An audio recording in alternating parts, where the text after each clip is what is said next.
The night I caught him laughing about me to his friends, something inside me died, and something far more dangerous was born. My name is Natalie Brooks, and I live in Portland, Oregon, 27 years old. Barista turned aspiring photographer. For 2 years, I loved Brandon with everything I had. We met at a coffee shop in the Pearl District where I worked. He was a real estate agent, confident, charismatic, the kind of guy who could sell you a dream and make you believe it. We moved in together after 6 months, a tiny apartment in Northwest Portland with a view of nothing but the building next door. But I didn't care. I thought we were building something real. Until that Friday night in November when I came home early from my shift and heard him through the door. Laughing, loud, cruel. I stood there, keys in hand, frozen. "Dude, she actually thinks she's going to be a real photographer," Brandon said, his voice dripping with mockery. His friends laughed. "She's been taking the same mediocre pictures for 2 years. It's embarrassing." My hand shook. My chest tightened. "And the weight she's gained? I can barely look at her anymore. But she pays half the rent, so—" More laughter. I didn't open the door. I just stood there in that hallway, feeling every word carve into my soul, and in that moment, I made a decision. I wasn't going to cry. I wasn't going to confront him. I was going to become someone so extraordinary that his arrogance would choke him.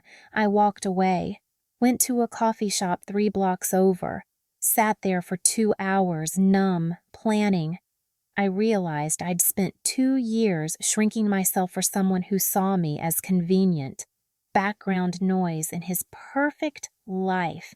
I'd stopped pursuing photography because he said it was a hobby, not a career, gained weight because I was depressed and he constantly ordered takeout, stopped seeing friends because he always had plans with his crew.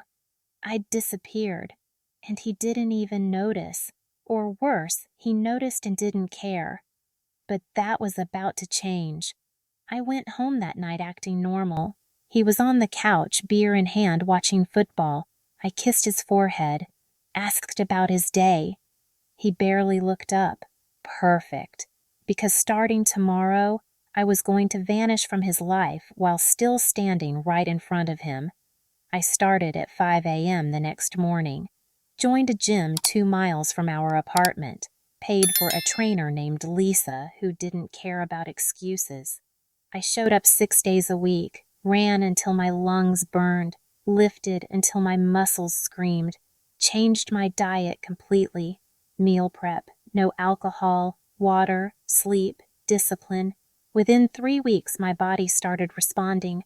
But more than that, my mind cleared. I felt strong, focused, angry in the right way. Then I went after my photography. I'd been shooting for years, but never seriously. Just Instagram posts, safe, mediocre.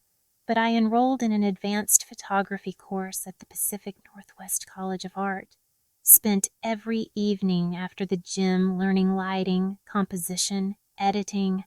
I started reaching out to local models, offering free sessions to build my portfolio, and something clicked. My work got better, sharper, raw, real. I stopped talking to Brandon about my day, stopped asking about his. I became a ghost in our own apartment. He barely noticed, too busy with his friends, his deals, his ego. But I was building something he couldn't see, something that would destroy him. 2 months in, I'd lost 18 pounds. My photography portfolio was getting attention. A local boutique asked me to shoot their spring collection. Then a band wanted album cover art. Then a wedding. Word spread. I started charging real money, more than I'd ever made at the coffee shop. I quit my barista job, went full-time freelance, and suddenly I was making more than Brandon. I started dressing differently, not for him, for me, for the woman I was becoming. Thrift stores became treasure hunts, vintage band tees, high-waisted jeans, leather jackets. My style evolved. People noticed. Strangers complimented me on the street. Other photographers started following my work. I felt seen for the first time in years. Brandon finally noticed 3 months in. I was getting ready to shoot a session downtown. He looked at me, really looked, and something shifted in his face. "You look different. What's going on?" I smiled, cold, controlled, just taking care of myself. He frowned. "Are you losing weight for someone else?" I laughed, genuine. "Brandon, I'm not doing anything for anyone else. That's the point." He started getting jealous, asking where I was going, who I was shooting, why I was always busy. I'd just say I had work. He'd push. I'd shut down. And the more distant I became, the more desperate he got. Started buying me flowers, suggesting date nights, complimenting me. But it was too late, because I didn't need his validation anymore. I'd found it in my work, in myself. Then came the night everything exploded. I had a gallery showing. A small local art space in the Alberta Arts District was featuring emerging photographers. My work was going to be on display. Real prints, real people seeing it. I didn't invite Brandon, but he found out through social media. Showed up anyway. The gallery was packed. My photos covered an entire wall. Portraits, street photography, raw emotion captured in black and white. People were talking about my work, asking prices. A local magazine editor wanted to interview me. I was wearing a vintage black dress, red lipstick, hair up, confident, radiant. And then Brandon appeared. Walked up to me in front of everyone. "Natalie, this is incredible. I had no idea you were this talented." I looked at him, really looked.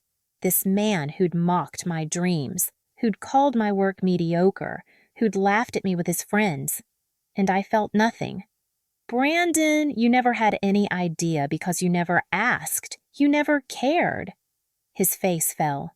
"That's not fair. I always supported you." I smiled, sad, final. "You tolerated me. There's a difference, but thank you for coming. There's wine by the door." I turned back to the magazine editor, left him standing there, invisible, the way he'd made me feel for 2 years. He tried talking to me after, outside the gallery, begging. "Natalie, I'm sorry. I didn't know. Let me make it up to you." I shook my head. "Brandon, I heard what you said that night. About my photography, about my body, about why you kept me around. I heard everything." His face went white. "I didn't mean—" "Yes, you did, and that's okay. Because you did me a favor. You showed me I was wasting my life trying to impress someone who would never see my value, so I stopped trying to impress you. And I impressed myself instead. I moved out the next week, got a studio apartment in Southeast Portland. Small but mine. Filled it with my cameras, my prints, my life. Brandon tried reaching out for months, calls, texts, apologies, but I blocked him. Completely. Because I didn't need closure from him. I'd already given it to myself. 6 months later, my photography career exploded. I shot for national brands, got featured in photography magazines, traveled for work. My Instagram hit 50,000 followers. People wanted to work with me, learn from me. I was making 6 figures doing what I loved, and I'd lost 35 pounds. Not because I needed to, but because I wanted to. Because taking care of myself became an act of love, not punishment. I ran into Brandon at a coffee shop in the Pearl District, the same one where we met. He looked smaller somehow, tired. He tried to approach. I just smiled, polite, detached, and walked past him like he was a memory I'd already processed and released. My revenge wasn't loud. It wasn't petty. It was transformation. I took every cruel word, every dismissive comment, every moment he made me feel small, and I used it as fuel. I became someone so successful, so confident, so undeniably valuable that his arrogance suffocated under the weight of my success. He thought I was nothing. I proved I was everything. And his punishment?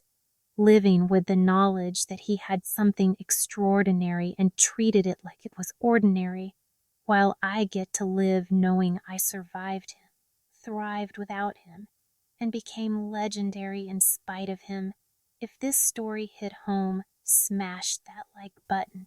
Drop a comment telling me your glow-up story. And if you're new to Venomous Revenge, hit subscribe, because sometimes the best revenge is just becoming so incredible that their arrogance becomes their karma. And trust me, I've got more stories to prove it.